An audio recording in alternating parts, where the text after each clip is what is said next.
आपका स्वागत है द सुपर वॉरियर में एपिसोड 266। जब चारों एम्परर आपस में बात कर रहे थे तभी एम्परर ब्लू रिंग अपनी शादी न करने की बात कहता है। जब वह ये कहता है तभी एक आवाज़ आती है जो कि केवल उन चारों को तक ही पहुंची थी। अच्छा, तो मैं भी जानना चाहती हूँ कि तुम शादी क्यों नहीं करना चाहते हो। इस आवाज़ के साथ ही आसमान में कुछ महिलाएं प्रकट होती हैं और उनमें से सबसे आगे एक महिला थी जो कि एक पारदर्शी पर्दा मुंह पर लगाए हुए थी, बिल्कुल चीन की महिलाओं के कल्चर की तरह। वह महिला और उसके पीछे मौजूद महिलाएं उन चारों के सामने प्रकट होती हैं। चारों एम्परर उस महिला को देखकर तुरंत अपनी जगह से खड़े हो जाते हैं और कहते हैं, पैलेस मास्टर को ग्रीटिंग। ये तो खैर रिवाज था। ये सब हो जाने के बाद वह महिला एम्परर ब्लू रिंग के पास आती है और कहती है, तो नील, क्या मैं जान सकती हूँ कि तुम शादी क्यों नहीं करना चाहते, और अगर नहीं तो तुम मेरे साथ। इससे पहले कि एम्परर ब्लू रिंग कुछ जवाब देता, एम्परर होएना खड़ा होता है और कहता है, भाभी जी, ये कह रहा था कि शादी के बाद सारी बीवियां हुक्म चलाती हैं और आप भी ऐसा ही करोगी। एम्परर ब्लू रिंग ये सुनकर उसकी तरफ घूरता है, लेकिन वह एक चालाक मुस्कान के साथ उसके घूरने का जवाब देता है। वहीं पर वह लड़की जो कि दिखने में परी जैसी थी गुस्सा हो जाती है। वह कहती है, क्या तुम मेरे बारे में ये कह रहे थे? रुको, तुम अब बाद में तुम्हें अच्छा सबक नहीं सिखाया तो मेरा नाम भी वसुंधरा नहीं। वह ये कहती है और मुंह फुलाते हुए एक कुर्सी पर जाकर बैठ जाती है। अगर कोई और इस वक्त वहां पर होता और उन सब की मस्खरियों को सुनता तो वे सभी दंग रह जाते हैं। आखिर एक एम्परर लेवल का योद्धा इस तरह की मस्खरी कैसे कर सकता है?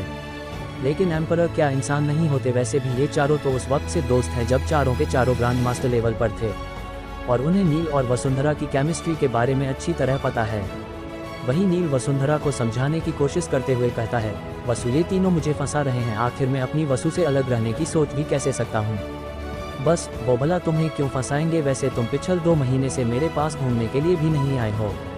ओह, कहीं तुमने किसी और लड़की के चक्कर में? वो वो वो माँ ने सही कहा था, इस लड़के पर भरोसा मत करो, वसुंधरा रोते हुए कहती है। जब एम्परर ब्लू रिंग ये देखता है तो वह परेशान हो जाता है। वह तुरंत आगे जाता है और वसुंधरा को गले लगा लेता है। वह कहता है, मैंने ऐसा कुछ नहीं किया है, भला तुमसे छुपकर मैं कुछ कर सकता हूँ? मैं तो तुम्हारे लिए एक तोहफा लेने के लिए गया था। वह ये कहता है और एक लॉकेट को बाहर निकालता है। ये लॉकेट दिखने में गुलाबी रंग और नीले रंग के एक मोती को संजोए हुए किसी सुंदर मणि के हार जैसी आभा दे रहा था। यह एक मैजिक आर्टिफैक्ट था जो कि योद्धाओं को मन की शांति हासिल करने के लिए इस्तेमाल होता है और ज़्यादातर महिला योद्धाओं द्वारा पसंद किया जाता है।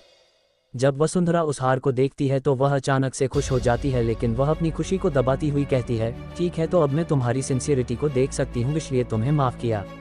जब बाकी के एम्परर ये देखते हैं तो वे थोड़े से निराश होते हैं। उन्हें थोड़ा और आनंद चाहिए था, लेकिन ये ब्लू रिंग बहुत ही चालाक निकला। उसे अच्छी तरह से वसुंधरा की कमजोरी का पता था। वही एम्परर ब्लू रिंग उन सभी की तरफ घूरता है, जिसे देखकर वे आसपास को नजरें घुमाने लगते हैं। तो तुम सभी पहुंच गए हो। इस वक्त एक रौबदार आवाज आती है और 2 व्यक्ति प्रकट होते हैं। उनमें से एक का कद थोड़ा सा छोटा था और उसका पूरा शरीर मांसपेशियों से भरा पड़ा था। वहीं दूसरा व्यक्ति न अधिक तगड़ा था और न ही अधिक पतला, बिल्कुल औसत शरीर का धनी था। वह दिखने में थोड़ा जवान था, लेकिन उसकी असली उम्र यहाँ पर मौजूद सभी योद्धाओं से ज़्यादा थी। वह महासाम्राज्य की तरफ इस क्षेत्र में एक दूत है जो कि इन साम्राज्यों पर नज़र रखने के लिए नियुक्त किया गया है। वहीं उसके में खड़ा वह व्यक्ति एक सेक्ट का सेक्ट मास्टर है जो कि एक रिफाइनिंग सेक्ट है। इस सेक्ट के लोग तरह तरह के वीपन रिफाइन करने के लिए जाने जाते हैं। ये दोनों ही इस क्षेत्र में एक बड़ी ताकत के रिप्रेजेंटेटिव थे। उन दोनों के आने के बाद वे सभी उठकर उन दोनों को ग्रीट करते हैं। ये देखकर वे दोनों भी ग्रीट करते हैं और फिर अपनी जगह पर जाकर बैठ जाते हैं। ये सब हो जाने के बाद वे कुछ देर तक पूरे मैदान पर नज़र घुमाते हैं। उनकी नज़र पूरे मैदान पर जाती है जिसमें अब लोगों की बाढ़ का आना शुरू हो गया था। ये लोग उस जगह से किसी कीड़े की तरह दिख रहे थे। अब से कुछ ही समय में एक मुकाबला शुरू होने वाला था जो कि इस साम्राज्य के इतिहास में पहली बार हो रहा था।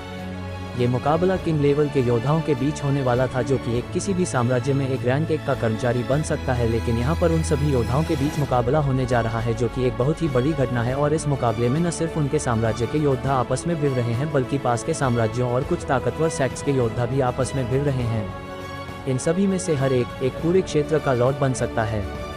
ये व्यक्ति अपने अंदर एक बहुत ही ताकतवर क्षमता को शामिल करे हुए, लेकिन आज उन सभी के बीच ही मुकाबला होने जा रहा है, तो ये बात हैरानी को तो होगी।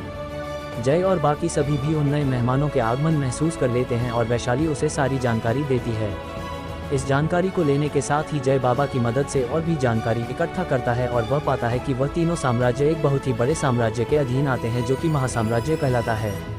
वहीं इस महासाम्राज्य में बहुत से साम्राज्य मौजूद थे। ये साम्राज्य 8 क्षेत्रों में विभाजित थे।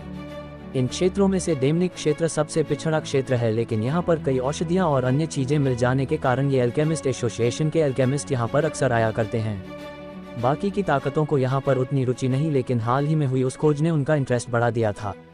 और आज ये मुकाबला इस क्षेत्र के इतिहास में सबसे बड़ा मुकाबला होने जा रहा है।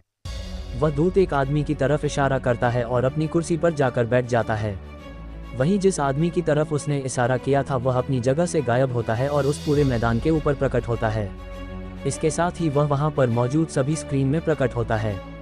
वह कहता है, तो आप सभी आज हमारे इस क्षेत्र में होने वाले एक ऐतिहासिक पल का हिस्सा बनने जा रहे हैं, जहां पर यहां अब तक का सबसे ताकतवर मुकाबला या फिर यूं कहें पूरी प्रतियोगिता होगी।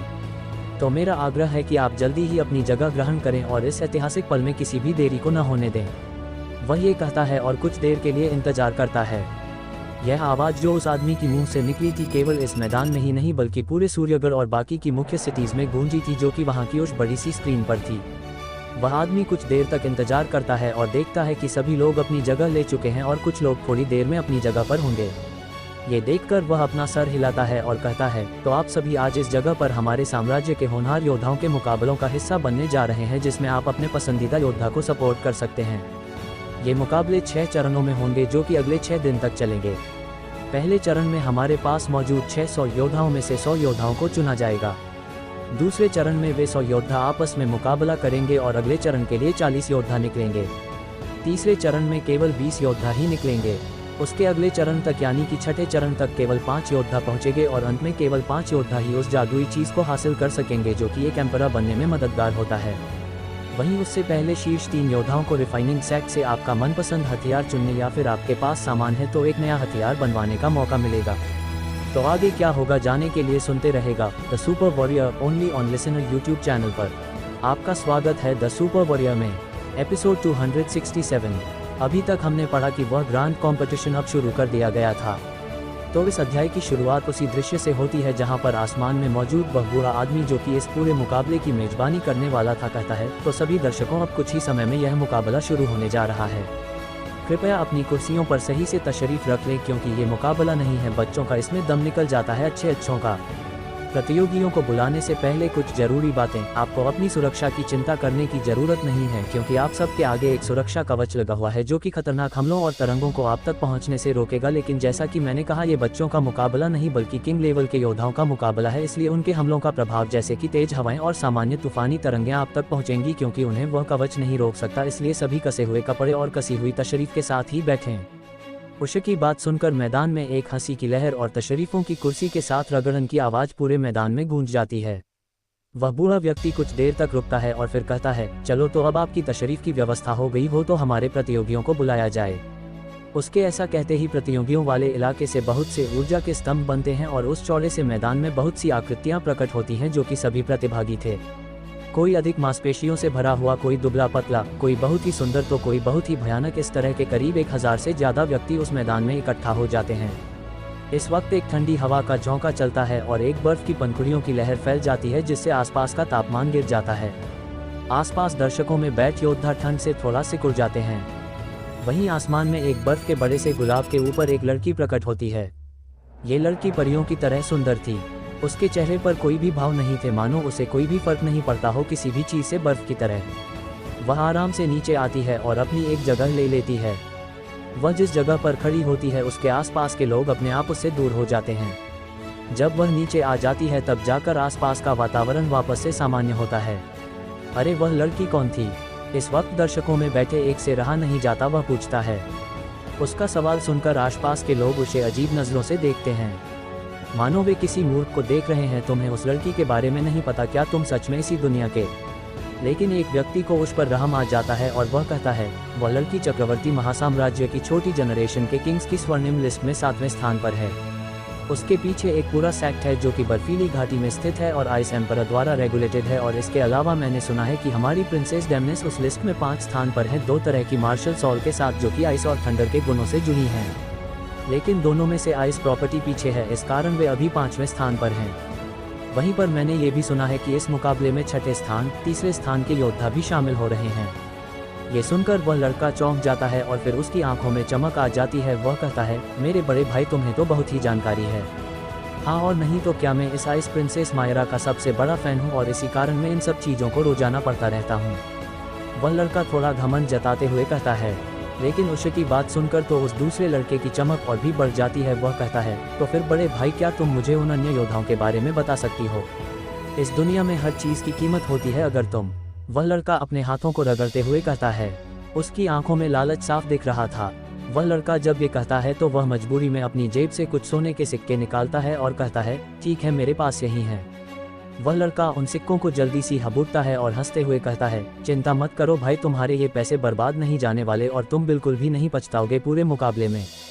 मेरा नाम है खबरी शंकर। वह फिर अपनी कथा शुरू करता है। चक्रवर्ती महासाम्राज्य में मौजूद जवान प्रतिभाओं को नाम और सम्मान देने के लिए महासाम्राज्य अब से इसके लिए मैं राजवंश का प्रयोग करूंगा। यहाँ पर राजवंश में बहुत से साम्राज्य आते हैं। ने 3 सूचियों का निर्माण किया था जिनमें से स्वर्णिम सूची में किंग लेवल के एक्सपर्ट शामिल होते हैं या फिर वे जो कि उन्हें हरा देते हैं। इस सूची में वर्तमान में सबसे ताकतवर राजवंश के राजकुमार दिलीप चक्रवर्ती शीर्ष पर हैं। माना जाता है कि महज 24 साल की उम्र में किंग लेवल के पीक पर पहुंच चुके हैं।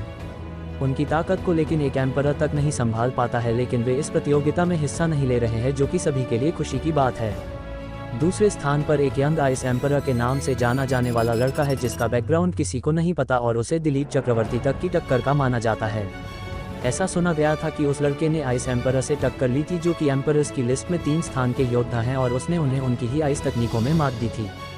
वे उसे पकड़ने में भी असक्षम रहे थे, इसलिए उसे राजकुमार दिलीप चक्रवर्ती का समकक्ष माना जाता है।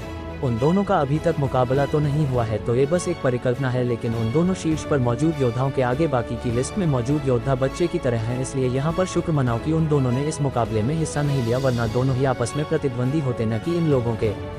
खैर उन्हें छोड़ो। यहाँ पर 7वें स्थान पर मौजूद वह लड़की मायरा आइस एम्परर की शिष्य है और आइस वैली की सबसे प्रतिष्ठित शिष्य भी। उसने पिछली बार 6ठे स्थान वाले योद्धा से मुकाबला किया था, जहाँ पर दोनों ही लगभग बराबर निकले थे। 6ठे स्थान पर मौजूद योद्धा एक लड़का मौजूद है जो कि अग्नि क्षेत्र के दल सतरंगी अग्नि दल का यंग मास्टर है। इसने हाल ही में इस लिस्ट में प्रवेश किया था और उस मुकाबले जिसकी मैंने अभी पीछे ही बात की थी उसमें इस आइस प्रिंसेस को हराकर ही 6ठे स्थान पर कदम रखा था। 5वें स्थान के योद्धा को तुम जानते ही हो, जो कि हमारी डेमनिक प्रिंसेस हैं। इसके बाद आते हैं 3रे स्थान वाले योद्धा जो कि सबसे ज़्यादा संभाव्य रूप से इस मुकाबले के विजेता होने वाले हैं। वे हैं चक्रवर्ती राजवंश के 3रे राजकुमार हर्ष चक्रवर्ती। अगर मेरी पूछो तो मेरे लिए सबसे अनजान और कभी भी परिकल्पना पर खड़ा ना उतरने वाला योद्धा यही है, क्योंकि ये राजकुमार पहले बिना किसी ऊर्जा बिंदु के साथ पैदा हुआ था, जो कि मानव इतिहास में आज तक नहीं हुआ, लेकिन फिर भी उसने हार नहीं मानी और वह अब किंग लेवल पर पहुंच गया है। उसके बारे में कहा जाता है कि उसने अपनी जिद से इस जगह पर तो कदम रख दिया, लेकिन वह इससे आगे नहीं बढ़ सकता क्योंकि उसकी कोई भी मार्शल सॉल नहीं है। क्या बिना किसी मार्शल सॉल के वह यहाँ तक पहुँच गया? वह लड़का हैरानी के साथ कहता है। उसे लग रहा था कि उसके पैसे सच में काम आ रहे हैं। हाँ और नहीं तो क्या, और मैंने क्यों कहा कि उसके बारे में परिकल्पना करना बहुत ही मुश्किल है। केवल किंग लेवल के योद्धाओं में वही है जो कि शीर्ष 2 के सामने टिका है और उनके साथ टाई तक किया है। हालांकि वह बिना किसी भी मार्शल सॉल के था, लेकिन फिर भी उन दोनों के अलावा कोई भी उसे अपनी मार्शल सॉल के साथ नहीं हरा सकता जब तक सामने वाला किंग लेवल पर है। वह अक्सर इस दुनिया की खबरों से गायब ही रहता है। वह शुरुआत से अपने लिए इलाज ढूंढ रहा है और इस वक्त उसे एक उम्मीद दिखी है, तो यहाँ पर मौका देखने के लिए आया है। ये लड़का उस यंग आइस एम्परर का बहुत ही पक्का दोस्त भी है। फिलहाल में ये चारों ही हैं जो कि इस मुकाबले को जीतने की रेस में है, जिनमें से एक ही हमारे साम्राज्य से है, वहीं एक वाकाली साम्राज्य से है जो कि वह सतरंगी अग्नि दल का यंग मास्टर है, बाकी के दोनों राजवंश से हैं। वह लड़का अपनी बात को खत्म करते हुए एक लंबी सांस लेता है क्योंकि उसकी सांस फूल गई थी इतनी सारी जानकारी देते हुए। वहीं स्टेज पर जो तापमान पहले गिर गया था वह वापस से बढ़ने लगा था। ये बढ़कर गर्मियों में होने वाले तापमान से भी ज़्यादा निकल गया था। आसपास के दर्शक गर्मी महसूस करने लगे थे और उनके शरीर से पसीने की धार फूटने लगी थी। तभी आसमान में एक सतरंगी कमल आता है जो कि धीरे धीरे नीचे आता है और जमीन पर आकर रुक जाता है। ये 6ठे स्थान पर मौजूद सतरंगी अग्नि दल के यंग मास्टर देव अग्नि था। इस दल के सभी लोग अपने अंतिम नाम को अग्नि से संबोधित करते हैं। जय उसके आने पर अपनी हेवनली फ्लैम में लालच के भाव जागृत होते हुए महसूस करता है। ये देखकर वह दंग रह जाता है। वह वापस से देव की तरफ भी देखता है जो कि अपने शरीर में मौजूद फ्लैम में कुछ घबराहट महसूस करता है। वह ये देखकर हैरान हो जाता है और आसपास के प्रतियोगियों को देखता है, लेकिन उसे कुछ भी महसूस नहीं होता। वह इसे नज़रअंदाज कर अपनी जगह पर जाकर खड़ा हो जाता है, लेकिन फिर भी उसका हल्का सा शक इस जगह पर रहता है और मन ही मन वह इस मुकाबले को हल्के में न लेने की ठान लेता है। खैर, इस वक्त आसमान में गुलाबी बिजली चमकती है जो कि उस मैदान पर आकर गिरती है। इस जगह पर एक आकृति प्रकट होती है। तो आगे क्या होगा जानने के लिए सुनते रहेगा the super warrior only on listener YouTube channel पर। आपका स्वागत है द सुपर वॉरियर में, एपिसोड 268। अभी तक हमने पढ़ा कि मैदान में आइस प्रिंसेस मायरा और फायर सन देवअग्नि पहुंच गए थे, जो कि स्वर्णिम सूची के योद्धा हैं।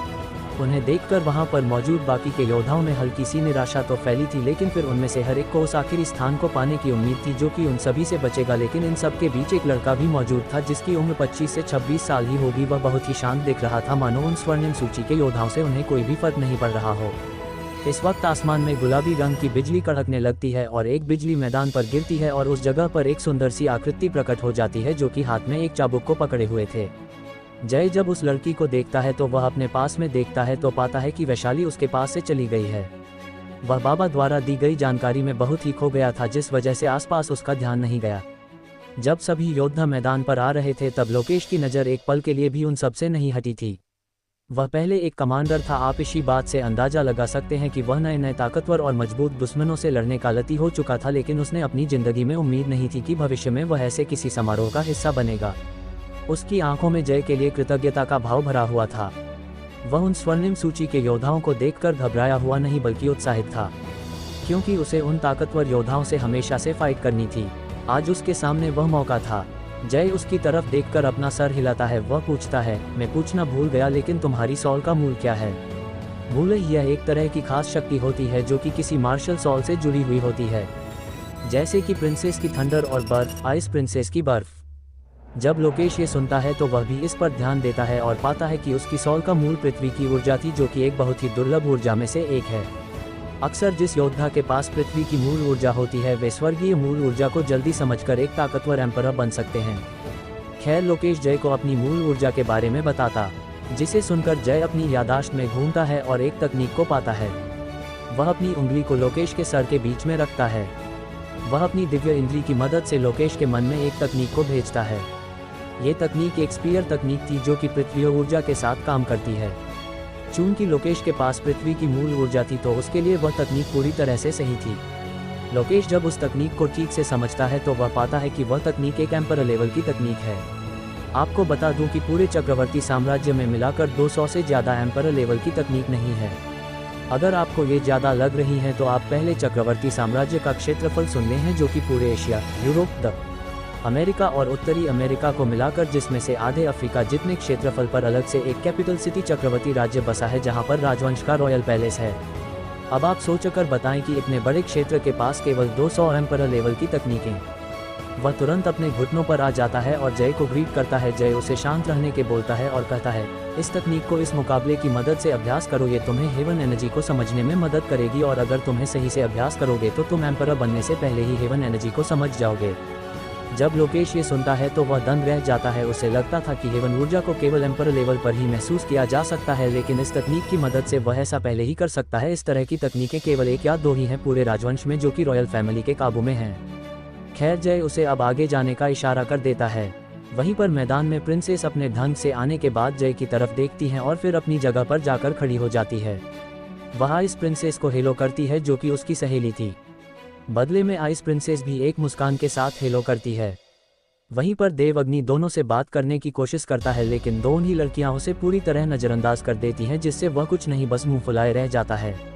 वह उन दोनों से ही छोटा था। इस वक्त लोकेश बिना किसी भी दिखावट के शांति से मैदान में आता है। वह रॉयल चैम्बर से चलते हुए ही नीचे के रास्ते उन प्रतिद्वंदियों में आता है और अपनी जगह पर जाकर खड़ा हो जाता है। उसे किसी ने भी नहीं देखा और ध्यान नहीं दिया। वहीं पर इस वक्त दूसरी तरफ से एक नौजवान लड़का जो कि 24 से 25 साल का होगा आराम से चलता हुआ आता है, जिसकी पीठ पर एक भारी तलवार रखी हुई थी जो कि करीब भार में 200 किलो तक की लग रही थी, लेकिन किसी को भी उसका भार नहीं पता था। साथ ही वह तलवार थोड़ी अजीब भी थी जो कि किसी खास तरह के पदार्थ से बनी हुई लग रही थी। जय जब वह देखता है तो वह दंग रह जाता है। वह तलवार हेवनली आयरन के कमजोर मानने वाले और ताकतवर धातुओं में से दूसरे स्थान पर मौजूद हेवनली स्टील से बनी हुई थी। जय की वह छड़ जिससे वह लड़ता है या अपना भला मानता है वह इससे भारी होगी, लेकिन फिर भी इसका आकार देखकर इसका वजन लगभग उतना ही पहुंच जाएगा। वह लड़का उस हथियार को हरदम अपनी पीठ पर लेकर घूमता है, तो इसका मतलब यह है कि वह करीब 3000 किलो तक का वजन अपने साथ लेकर घूम रहा है। ये देखकर जय भी हैरान होता है। वह अपनी आइज ऑफ एम्परर की मदद से उस लड़के को देखता है, जिसे देखकर वह दंग रह जाता है। वह लड़का कल्टीवेशन के लिए ऊर्जा केंद्र रहित जैसे कि जय का ऊर्जा केंद्र डैमेज था। वह जय की तरह ही अपने शरीर को ऊर्जा केंद्र की तरह इस्तेमाल करता है और इस स्तर तक पहुंचा है, लेकिन इससे आगे वह नहीं जा सकता, क्योंकि इससे आगे जाने के लिए व्यक्ति को मार्शल सॉल की जरूरत होती है, जो कि ऊर्जा केंद्र ही एक रूप में बदलता है या फिर पैदा करता है। जय कुछ सोचता है और उस लड़के की पहचान निकलवाता है, जिससे उसे पता चलता है कि वह इस राजवंश का तीसरा राजकुमार है, जो कि स्वर्णिम सूची के तीसरे स्थान पर है। वह मन ही मन उसकी सराहना करता है। वहीं पर उस लड़के के आने पर जो उसे नहीं जानते थे वे उसे नोटिस तक नहीं करते, लेकिन ऊपर बैठे एम्परर उसे नोटिस कर लेते हैं। वहां पर मौजूद उन चारों को कोई भी परेशानी नहीं होती, लेकिन उस दूत को परेशानी होती है। वह कहता है, ये ट्रैश प्रिंस यहाँ पर क्या कर रहा है। उसकी समझ नहीं आता कि वह इस लेवल से आगे नहीं पहुँच सकता। अगर वह यहाँ पर जीत भी जाता है तो भी वह केवल एक स्थान को बर्बाद ही करेगा। ये सुनकर चारों एम्परर और उस लड़की एम्परर वसुंधरा को थोड़ा बुरा लगा, क्योंकि वह चाहे कुछ भी हो एक प्रिंस है और उसकी मेहनत सबके सामने, फिर भी उसे उतनी इज्जत नहीं मिल रही है जो कि एक प्रिंस को मिलनी चाहिए। एम्परर ब्लू रिंग, जो कि जो दिल में आता है मुंह पर कहने वालों में से हैं, कहते हैं, इन्वोयर जी, ये खजाना हमारे द्वारा खोजा गया था और इसके नियम भी हमने ही बनाए थे। चाहे कोई भी किंग लेवल का एक्सपर्ट ये मुकाबला जीते उसे जगह मिलेगी। और आपको नहीं लगता कि एक राजवंशीय इन्वोयर होने के नाते आपको थोड़ा मर्यादा में रहना चाहिए। ये सुनकर उस इन्वोयर की शक्ल थोड़ी बिगड़ जाती है, लेकिन उसे पता था कि वह इस एम्परर ब्लू रिंग का किसी भी क्षेत्र, चाहे वह लड़ाई हो या फिर बातें हो, मुकाबला नहीं है और वह यहाँ पर केवल नज़र रखने के लिए आया है और वापस जाकर उसे सारी खबरें मैनेजर को देनी है, जो कि इस क्षेत्र का मैनेजमेंट करता है। वह कहता है, मैं तो बस ठीक है, हम आपस में बाद में लड़ते रहेंगे, यहाँ पर जो करने आए हैं वो करने पर ध्यान दीजिए फिलहाल। वसुंधरा कहती है, वह नहीं चाहती थी कि एम्परर ब्लू रिंग फिर से किसी को नाराज कर दे और एक और जंग छिड़ जाए। वैसे भी पिछली बार बहुत बड़ा बवाल हुआ ही था। अगर वह ईमानदार राजदूत नहीं आता तो बहुत ही बड़ी जंग छिड़ने वाली थी, जिसमें एक तरफ नील तो दूसरी तरफ पूरे 6 साम्राज्य होने वाले थे। बहरहाल वह दूत भी नील से पंगा लेने से बच ही रहा था, क्योंकि उसे भी उसकी पर्सनैलिटी की जानकारी थी। वे सभी अपना ध्यान मैदान पर कर देते हैं। इस वक्त आसमान में मौजूद वह आदमी कहता है, तो दोस्तों अब वह घड़ी आ गई है जब यह ऐतिहासिक मुकाबला शुरू होने जा रहा है। पहले मुकाबले में सभी को आपस में एक ड्रॉ के रूप में खिलाया जाएगा और ये मुकाबले एक रैंकिंग तैयार करेंगे, जो कि 100 शीर्ष योद्धाओं का चुनाव करेगी। हमारे पास दिन के 15 घंटे हैं, जिसमें हमें 700 से 800 मुकाबले खत्म करने होंगे। अगर ऐसा नहीं होता तो कल भी यही चरण जारी रहेगा। अंत अगर कोई किसी की रैंकिंग से असंतुष्ट है तो वह उसे चुनौती देकर उसकी जगह को ले सकता है। तो मुकाबला शुरू किया जाए। वह ऐसा करता है और सभी स्क्रीन पर एक साथ एक पहिया घूमना शुरू हो जाता है, जहां पर 2 लाल निशान थे, जिन पर से हर एक बार एक नाम घूमकर जा रहा था और उस पहिए पर सामान्य रूप से 1000 नाम थे। ये पहिया आकर रुकता है। तो आगे क्या होगा जाने के लिए सुनते रहेगा the super warrior only on listener YouTube channel पर। आपका स्वागत है द सुपर वॉरियर में एपिसोड 269। अभी तक हमने पढ़ा कि सभी प्रतियोगी मैदान में आ गए थे। वह बूढ़ा आदमी जो इन मुकाबलों को होस्ट करने वाला है मैदान की तरफ देखता है और फिर कहता है, तो हमारे होनहार योद्धा मैदान पर पहुंच चुके हैं। ये हमारे चक्रवर्ती राजवंशी की शान है। तो अब बिना किसी देरी की उस मुकाबले को शुरू करते हैं जिसका आप सबको इंतजार रहा है। तो शुरू करते हैं पहले मुकाबले की तैयारी। उसके ऐसा कहते ही एक साथ सभी स्क्रीन पर एक पहिया घूमने लगता है। ये पहिया 1000 योद्धाओं के नाम के साथ था और हर चक्कर में 2 नाम 2 लाल चिन्हों पर पहुंचते थे। ये पहिया पहले धीरे धीरे घूमता है और देखते ही देखते इस पहिए की गति बहुत ही तेज हो जाती है। 10 सेकंड बाद ये पहिया 2 नामों पर आकर रुकता है। संजय और रवीश दोनों ही योद्धा मैदान पर रुके और बाकी के योद्धा वापस जाकर अपनी जगह ले सकते हैं। अब से केवल लड़ने वाले योद्धा ही मैदान पर आ सकते हैं। वह बूढ़ा आदमी नामों की घोषणा करते हुए कहता है। उसकी घोषणा के बाद उन दोनों योद्धाओं को छोड़कर मैदान पर मौजूद सारे योद्धा अपनी जगह पर वापस लौट आते हैं। वही बूढ़ा आदमी कहता है, जैसा कि मैंने आपको कहा था कि आपकी एक रैंकिंग तैयार होगी, जिसमें आपके प्रदर्शन के आधार पर आपको अंक मिलेंगे। अगर कोई योद्धा एक मुकाबला जीतता है तो उसे 10 अंक और अगर कोई योद्धा एक मुकाबला हारता है तो उसे -5 अंक मिलेंगे। अगर मुकाबला कोई भी नहीं जीत पाता तो उनके अंक आपस में बराबर बांट दिए जाएंगे। अगर किन्हीं शीर्ष 100 के योद्धा और उससे नीचे के योद्धाओं के अंक बराबर पाए जाते हैं तो उनमें आपस में मुकाबला कराया जाएगा। वह बूढ़ा आदमी समझाता है, जिससे कि पारदर्शिता बनी रहे। पूरी प्रक्रिया को समझाने के बाद वह उन दोनों योद्धाओं को देखता है और कहता है, क्या आप दोनों इस मुकाबले की शुरुआती योद्धा बनने के तैयार हैं? वे दोनों भी इस बड़े से मुकाबले के पहले ही मैच में उत्साहित और नर्वस दोनों ही थे, लेकिन वे हाँ में अपना सर हिला देते हैं। उनकी हामी को पाकर वह बुरा आदमी कहता है, तो अब आपका मुकाबला शुरू होता है। उसके ऐसा कहते ही उन स्क्रीन से वह बुरा आदमी पूरी तरह गायब हो जाता है और अलग अलग कोनों और जगहों से केवल मैदान का दृश्य रह जाता है। वहीं पर नीचे मौजूद दोनों ही योद्धा एक दूसरे की तरफ देखते हैं और सबसे पहले ग्रीटिंग करते हैं। प्रथा को निभाने के बाद वे बिना किसी देरी के मुकाबले को शुरू कर देते हैं। पहला योद्धा वायु मूल ऊर्जा का योद्धा था, तो वहीं पर दूसरा योद्धा धातु मूल ऊर्जा का योद्धा था। पहले की गति तेज तो दूसरे की शारीरिक क्षमता तेज। संजय, जो कि वायु मूल ऊर्जा का योद्धा था, मुकाबले में पीछे नहीं रहना चाहता था, इसलिए उसी ने हमले की पहल की। वह अपनी एनर्जी को एक्टिवेट करता है और तुरंत अपनी जगह से गायब होकर उस रवीश नामक योद्धा के पीछे प्रकट होता है। रवीश नाम का योद्धा ये देखकर एक मुस्कान भरता है और कहता है, तुम्हारी गति तो तेज है लेकिन मैं भी कमजोर नहीं हूँ। वह ये कहता है और अपनी ऊर्जा को एक्टिवेट करता है, जिससे उसके ऊपर के वस्त्र फट जाते हैं और उसका सु और शरीर सभी के सामने आ जाता है, जो कि एक धातु की तरह मजबूत दिख रहा था। उस संजय नाम के योद्धा की वायु के खंजर रवीश के शरीर से टकराते हैं और एक धातु से टकराव की ध्वनि उत्पन्न करते हैं। संजय को खतरे का आभास होता है और वह तुरंत अपनी गति का इस्तेमाल कर अपनी जगह से हट जाता है और दोनों के बीच एक गैप बनाता है। वहीं पर उसके हटते ही उसकी जगह पर एक बहुत ही जोरदार पंच गिरता है। वह एक किंग लेवल का योद्धा था जो अपने पंच से किसी पहाड़ में गुफा का निर्माण कर सकता था, लेकिन ये जगह टस से मश नहीं होती। ये देखकर वह पहले तो आश्चर्यचकित होता है, लेकिन फिर उसे कारण समझ आ जाता है। ये कोई साधारण मुकाबला नहीं था, इस कारण पहले से इस जगह को फॉर्मेशंस की मदद से काफ़ी मजबूत बना दिया गया है। वह अपनी उंगलियों को चटकाता है, अपनी गर्दन को सही करता है और संजय की तरफ देखते हुए कहता है, अगर तुम्हारे पास यही काबिलियत है तो तुम हार मान लो, क्योंकि तुम मुझसे नहीं जीत पाओगे। संजय उसकी बात सुनकर गुस्सा हो जाता है। वह एक किंग लेवल का योद्धा था और उसकी जगह पर वह एक लॉर्ड था, उसने कभी भी इस तरह के बर्ताव को नहीं सहा था। वह कहता है, तुम मुझे कमजोर आंक रहे हो। वह ये कहता है और अपनी स्टोरेज रिंग से एक तरह के दस्ताने निकालता है, जिन पर किसी बाघ के तरह किसी विशेष धातु से बने लंबे नाखून थे। इसके साथ ही वह अपनी एनर्जी को पूरी तरह से एक्टिवेट कर देता है, जिससे उसकी गति और भी बढ़ जाती है। उसके सर के पीछे एक हरे रंग की चिड़िया प्रकट होती है, जो कि एक वायु मूल ऊर्जा की किंग लेवल स्पिरिट थी। इस स्पिरिट का नाम गरुडांधी बग था। माना जाता है कि इस पक्षी में लेजेंडरी बीस्ट गरुड़ की ताकत का एक अंश पाया जाता है, जो कि इसे वायु मूल ऊर्जा की सारी शक्तियों को बहुत ही कुशलता से उपयोग करने की कुशलता देती है। उम्मीदन यहाँ पर मौजूद योद्धा प्रतिभाशाली ही होंगे, क्योंकि उनके पास अगर प्रतिभा नहीं होगी तो वे यहाँ पर होंगे ही नहीं। बहरहाल संजय अपनी मार्शल सॉल को एक्टिवेट कर अपनी पूर्ण रूपेण जंग का ऐलान कर देता है, तो रवीश भी पीछे कैसे रह सकता था। वह भी अपनी मार्शल सॉल को एक्टिवेट कर देता है, जो कि एक पांडा थी, लेकिन ये पांडा पूरी तरह से मेटल आर्मर से जड़ा हुआ था, जो कि रवीश को धातु मूल ऊर्जा की ताकत दे रहा था। संजय तेजी से रवीश के पीछे प्रकट होता है। चूंकि संजय वायु मूल ऊर्जा का एक योद्धा था, तो उसके लिए गति में मात खाना तो नामुमकिन था। वह अपने उन दस्तानों से एक बहुत ही ताकतवर हमला रवीश पर कर देता है, जिससे बचने के लिए रवीश एक शील्ड बना लेता है, जो कि उसके शरीर को लपेट लेती है। उस शील्ड से तेजी से संजय का हमला टकराता है और प्रतिबल की वजह से वह पीछे हो जाता है। वहीं पर रवीश भी संजय के हमले की वजह से आगे खिसकता हुआ जाता है। उसकी शील्ड पर कोई निशान नहीं पड़ा था, जिसे देखकर वह और भी घमंडी हो जाता है और कहता है, बस तुम इतना ही कर सकते हो तो तुम जाओ जाकर और मेहनत कर आओ, ये तुम्हारे जैसों के लिए जगह नहीं है। संजय सामने वाले की भड़काऊ बात पर अपना ध्यान नहीं खोता और फिर से हमला करने के लिए तैयार हो जाता है।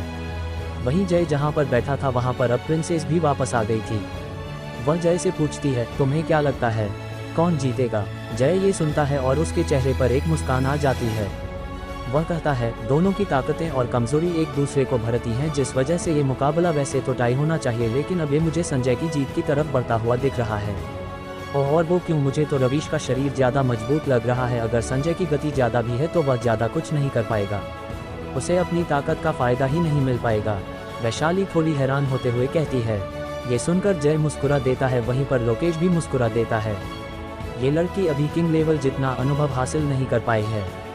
वहीं पर प्रिंसेस वैशाली जवाब न पाकर अपना मुंह फुलाते हुए कहती है, ठीक है, मत बनाना है तो मत बताओ, क्यों ना हम शर्त लगाएं। जय ये सुनता तो उसकी दिलचस्पी इस ओर आ जाती है। वह पूछता है, शर्त? हाँ, वह देखो वहाँ पर सभी दर्शक और योद्धा शर्त लगाते हैं और इस वक्त वहाँ पर रवीश पर 1 का 2 व संजय पर 1 का 5 शर्त चल रही है, क्योंकि सभी को लग रहा है कि संजय की हार होगी। वैशाली एक तरफ इशारा करते हुए कहती है। ये सुनकर जय उस तरफ देखता है तो वह हैरान हो जाता है। वह पूछता है, क्यों इस चीज़ के लिए मनाही नहीं है? नहीं, कोई भी मनाही नहीं है। ये एक बहुत ही बड़ी कंपनी है जो कि इसी तरह के जुआ और शर्तों का काम करती है। इससे सरकार को बहुत ही आय होती है, तो वह ज़्यादा ध्यान नहीं देती, बस इन्हें अपनी हद से आगे निकलने से रोकती है। वैशाली कहती है। वैशाली की बात सुनकर जय थोड़ा हैरान होता है, क्योंकि उसके यहाँ पर तो ये सब चीज़ें अवैधानिक रूप से चलती हैं। वह अब थोड़ा इस ओर रुचि लेने लगता है। वह पूछता है, तुमने भी वहाँ पर शर्त लगाई है? ये सुनकर वैशाली अचानक से स्तब्ध हो जाती है। वैसे तो कोई भी गड़बड़ नहीं थी, लेकिन एक लड़की को इस सब में शामिल होना शोभा नहीं देता, और तो और वह एक प्रिंसेस। जय उसके बारे में क्या ही सोचेगा। जय उसके मन की बात पढ़ लेता है और कहता है, प्रिंसेस, आपको किसी के लिए खुद को बदलने की ज़रूरत नहीं है। जो भी आपको पसंद करेगा वह आप जैसी हैं वैसा पसंद करेगा। और अगर मेरी बात करें तो मुझे तो आपका डैमनेस वाला बर्ताव ही पसंद है। ये सुनकर वैशाली इस बात को प्रोसेस करती तब तक जय वहाँ से निकल जाता है। वह उस शर्त लगाने वाली जगह की तरफ बढ़ जाता है। ये जगह एक अलग कक्ष में थी और उसके ऊपर एक बैनर लगा हुआ था, इंपीरियल गैम्बलिंग हाउस। जय ये नाम पढ़ता है तो उसे ताज्जुब होता है। एक गैम्बलिंग हाउस के आगे इंपीरियल। वह उसमें प्रवेश करता है तो पाता है कि वह बिल्कुल उन ब्लैक मार्केट के जुआरी इलाकों से अलग हैं। वहाँ पर बाकायदा तरह तरह के चैम्बर मौजूद थे और एक भीड़ लगी हुई थी। इन सब में सबसे ज़्यादा भीड़ एक काउंटर के आगे थी, जिसमें खिलाड़ियों पर दाव लगाया जा रहा था। जय भी उस काउंटर की तरफ बढ़ जाता है। वह काउंटर के पास लोगों की बहुत ही बड़ी भीड़ पाता है। जहाँ पर सभी लोग एक तरफ ही जा रहे थे, दूसरे खिलाड़ी की तरफ कुछ ही लोग मौजूद थे। जय भी उस कम भीड़ वाले इलाके की तरफ बढ़ जाता है। वह महसूस करता है कि वहाँ पर मौजूद योद्धाओं में ज़्यादा इन्हें ग्रांड मास्टर या फिर ग्रांड मास्टर पर थे। जय काउंटर पर बैठे हटे खट्टे नौजवान की तरफ देखता है तो वह पाता है कि वह लड़का एक इन्हें ग्रांड मास्टर था। ये देखकर जय इस इंपीरियल गैम्बलिंग हाउस के बारे में और भी जिज्ञासु हो जाता है। वह बहरहाल संजय पर अपनी शर्त लगाता है और वापस आ जाता है। उस गैम्बलिंग हाउस ने उसका नाम रजिस्टर कर उसे एक कार्ड दिया था, जिसमें सारी राशि आ जाएगी और उस कार्ड का इस्तेमाल कहीं पर भी कर सकता है। वह कार्ड चक्रवर्ती राजवंश के राजकीय बैंक चक्रवर्ती बैंक का कार्ड था, जो कि पूरे साम्राज्य में मान्य होता है। जय उस कार्ड को लेकर वापस आ जाता है, जहां पर वह पाता है कि उसकी दोनों शिष्य वैशाली से कुछ बात कर रही थी और तीनों का ही चेहरा लाल था, लेकिन जय को देखते ही वे तीनों अपनी बातों को बंद कर देती है। जय ये देखकर अपने कंधे उचकाता है। उसे क्या पता लड़कियों के बारे में। वह चुपचाप लोकेश के पास जाता है और उससे पूछता है, तुम्हें क्या लगता है कि कौन जीतेगा? लोकेश ये सुनकर मुस्कुराता है और कहता है, रवीश के पास ताकत तो है और संजय के मुकाबले थोड़ा सही स्थिति में भी है, लेकिन फिर भी उसके पास असली मौत और जीवन के अनुभव की कमी है इस कारण। तो आगे क्या होगा जानने के लिए सुनते रहेगा the super warrior only on listener YouTube channel पर। आपका स्वागत है द सुपर वॉरियर में एपिसोड 270। तो अभी तक हमने देखा कि संजय और रवीश के बीच मुकाबला शुरू हो गया था। जय संजय पर अपनी शर्त लगाने के बाद लोकेश से पूछता है, तुम्हें क्या लगता है कौन जीतेगा? रवीश के पास ताकत तो है और संजय के मुकाबले थोड़ा सही स्थिति में भी है, लेकिन फिर भी उसके पास असली मौत और जीवन के अनुभव की कमी है इस कारण। लोकेश को इससे आगे बोलने की जरूरत नहीं थी। ठीक इसी समय मैदान में संजय, जो कि पिछले 5 मिनट से रवीश पर हमला किए जा रहा था, एक और बार हमला करता है, लेकिन इस बार कुछ अलग होता है। रवीश के आसपास बनी शील्ड में बहुत से दरारें आना शुरू हो जाती हैं और वह पूरी तरह से टूट जाती है। इसी के साथ ही रवीश खून की उल्टी करता है और जमीन पर गिर जाता है। ये देखकर सभी दंग रह जाते हैं। इस हमले से पहले तक जो शील्ड अटूट थी, इस हमले ने उसे पूरी तरह तोड़ दिया। वहीं पर कुछ जानकार लोगों के चेहरे पर मुस्कान आ जाती है। उन्हें जैसा कि उम्मीद थी, संजय ने ये शुरुआत में ही पकड़ लिया था कि रवीश की शील्ड काफ़ी मजबूत है और जब तक वह उस पर अंधाधुंध हमला करता रहेगा तब तक वह उसका कुछ भी नहीं बिगाड़ पाएगा, लेकिन अगर उसे भीतर से ही तोड़ दिया जाए तो। इसके लिए उसने अपनी वायु ऊर्जा के अंशों को हर हमले के साथ उस शील्ड के भीतर भेजा और अंत में बाहरी और भीतर दोनों तरीकों से उस शील्ड को तोड़ दिया। साथ ही उसके भीतर अंशों की वजह से रवीश को भी चोट पहुंची और वह हार गया। ये देखकर वह बुरा आदमी फिर से स्क्रीन पर प्रकट होता है और कहता है, तो जैसा कि आप देख सकते हैं हमारा पहला मुकाबला खत्म हो चुका है और संजय नाम के इन योद्धा ने बहुत ही सूझबूझ का परिचय दिया है। अभी तक आप ये सोच ही रहे होंगे कि अचानक ऐसा कैसे हुआ, तो ये रही आपके लिए। ये कहते हुए वह उन सबको सारा कारण समझाता है कि ऐसा क्यों हुआ और अंत में कहता है, तो इस वजह से हमारा पहला विजेता हमें प्राप्त होता है और वह अब रैंकिंग बोर्ड पर पहला स्थान प्राप्त कर चुका है। वह रुकता है और सभी को अपनी बात को पचाने का अवसर देता है। वहीं पर जय, जो कि मुकाबला जीत चुका था, उसके पास में एक कार्ड था जो कि कुछ अंकों के साथ चमकता है। वह पाता है कि जो राशि उसने लगाई थी उसका 5 गुना हो चुका है। उसने 10,000 मैजिक स्टोन, जो कि उसके पास मौजूद सारे दाव पर लगा दिए थे। उसके पास अब 50,000 मैजिक स्टोन इकट्ठे थे। वह मुस्कुराता है और सामने की तरफ देखता है। अब वह बुरा व्यक्ति भी वापस से कहना शुरू करता है, तो अब बढ़ते हैं हम अपने मुकाबले की तरफ। तो अगले मुकाबले के लिए ये रहा हमारा जादुई पहिया। उसके ऐसा कहने के साथ ही वह गायब होता है और फिर से वही पहिया घूमने लगता है जो कि पिछली बार घूमा था, बस इस बार उसमें से हारने वाले का नाम गायब हो गया था, जो कि उसने समझाया था कि अगर आपके अंत में जाते हैं तो आप अयोग्य घोषित हो जाएंगे। इसी के साथ इस मुकाबले का पहला एलिमिनेशन भी हो गया था। वहीं पर जीतने वाले योद्धा का नाम अभी भी मौजूद था, इसका मतलब था कि वह आगे जारी रख सकता है।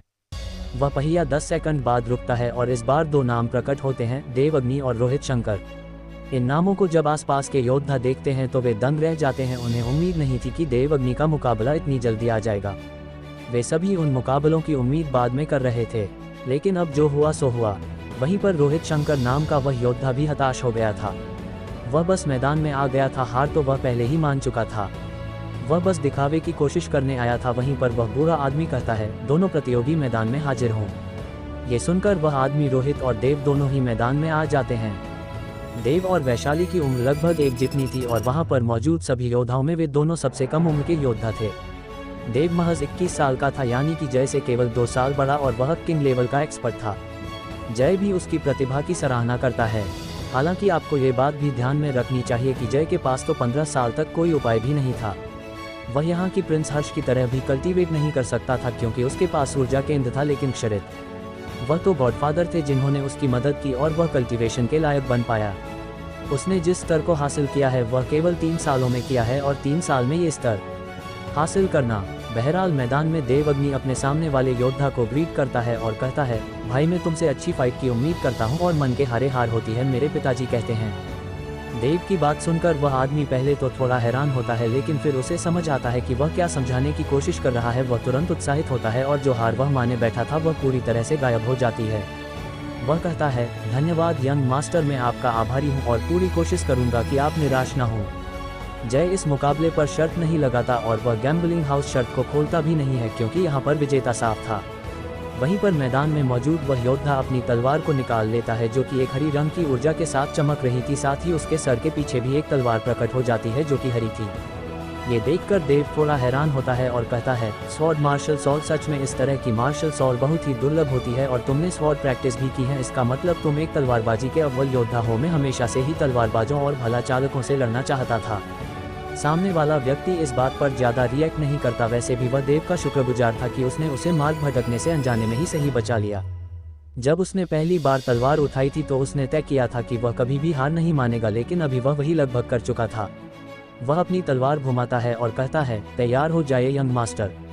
वह कहता है और अपनी तलवार के साथ हवा में उड़ते हुए तेजी से देव की तरफ बढ़ता है। देव भी सचेत हो जाता है, क्योंकि तलवारबाजों की सबसे बड़ी खासियत होती है उनकी हमला करने की क्षमता। वे प्रतिरक्षा पर ध्यान नहीं देते, उनका हमला ही उनकी प्रतिरक्षा होती है। वह अपनी स्टोरेज रिंग से एक चक्र निकालता है जिसे वह अपनी सोल एनर्जी से कंट्रोल करता है और अपनी फायर एनर्जी की मदद से वह उस हथियार को इस्तेमाल करता है। वह हथियार अलग तरह का था जो कि कई हिस्सों में टूट सकता था, नए नए आकार ले सकता था। वह कहता है, मैं भी तलवारबाजों के हमलों को देखना चाहूँगा। वह कहता है और अपनी फायर एनर्जी को एक्टिवेट कर देता है। वह उस व्हील को सामने से आ रहे रोहित नाम के उस योद्धा की तरफ छोड़ देता है। वह हमला कुछ ही समय में उस रोहित नाम के योद्धा से टकरा जाता है, लेकिन ये क्या, वह तो बस स्वॉर्ड स्पिरिट का एक अंश था। वहीं पर रोहित देव के पीछे प्रकट होता है और अपनी तलवार चला देता है, जिसे देव भी महसूस कर लेता है। रोहित की तलवार चलती है और उसकी शरीर 2 हिस्सों में कट जाता है। ये देखकर आसपास के योद्धा दंग रह जाते हैं, लेकिन तभी अगले पल वह प्रतिलिपि के रूप में बदलकर गायब हो जाती है और एक आवाज आती है, तुमने सच में तलवारबाजी में बहुत ही मेहनत की है, लेकिन अभी के लिए तुम मुझसे नहीं जीत सकते। लेकिन मैं ये दावा कर सकता हूँ कि अगर मैंने ये 2 गतिज तकनीक नहीं सीखी होती तो तुम मुझे आसानी से हरा देते। लेकिन फिलहाल वह आसमान में अचानक से प्रकट होता है और एक अग्नि का बवंडर बनाता है। वह अग्नि का बवंडर जल्दी ही उसके हथियार के हजारों टुकड़ों के साथ मर्ज हो जाता है। वे हथियार उसके एक इशारे से ही रोहित की तरफ बढ़ते हैं। रोहित अपनी तलवार से उन सभी को काटने के लिए आगे बढ़ता है। वह पूरी ताकत लगाता है और अपने आप से कहता है, मेरी तलवार सब कुछ काट सकती है, जो मैं सोच सकता हूँ, जो मैं नहीं सोच सकता, जो मैं देख सकता हूँ, जो मैं नहीं देख सकता। वह ये कहता है और अपनी तलवार को चला देता है।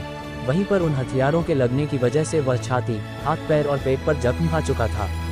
सभी को लगता है कि उसका निशाना वे हथियार के टुकड़े थे जिनसे वह बचने की कोशिश कर रहा था, लेकिन इस वक्त देव के भाव थोड़े बदलते हैं और वह तुरंत अपनी जगह से गायब हो जाता है। उसका ऐसा करने के तुरंत बाद ही वहां पर एक तलवार का तेज कट प्रकट होता है जो कि आकाश में भी कट लगा देता है। ये देखकर सभी के सभी दंग रह जाते हैं। वह आदमी थोड़ा निराश होता है और कहता है, मैं हार मानता हूँ। वह ये कहता है और वहाँ से जाने लगता है। तभी देव उसके सामने आता है और उसकी तरफ एक पिल बढ़ाते हुए कहता है, तुम एक अच्छे योद्धा हो और आगे और भी ताकतवर बन सकते हो, बस हिम्मत मत हारना। वह लड़का थोड़ा सा मुस्कुराता है और उस पिल को लेकर वापस से चला जाता है। कुछ लोग उसके पास आते हैं और उसकी चोट को देखते हैं, जो कि एल्केमिस्ट एसोसिएशन के लोग थे, जो कि गंभीर रूप से घायल योद्धाओं के इलाज के लिए यहाँ पर थे। देव के पास भी वहाँ पर रुके रहने का कोई काम नहीं था, इसलिए वह भी अपनी जगह पर वापस चला जाता है। वहीं इस वक्त वह बुरा आदमी प्रकट होता है और कहता है, तो आप सबको उम्मीद नहीं थी कि दूसरे मुकाबले में ही स्वर्णिम सूची के योद्धा आ जाएंगे, लेकिन अब उस पहिए का हम क्या कर सकते हैं। बहरहाल ये मुकाबला आपकी सोच के अनुसार देव जीत चुके हैं और अब हम बढ़ते हैं अपने अगले मुकाबले की ओर। इस बार सभी ने स्वर्णिम सूची के योद्धा की ताकत देख ली थी। उनका मुकाबला कर पाना आसान नहीं है। स्क्रीन पर फिर से पहिया घूमने लगता है। वहां पर से अब रोहित का नाम भी गायब हो चुका था। वह पहिया इस बार थोड़ी ज़्यादा देर तक चला और अंत में 2 नाम प्रकट हुए। लो, तो आगे क्या होगा जाने के लिए सुनते रहेगा the super warrior only on listener YouTube channel पर।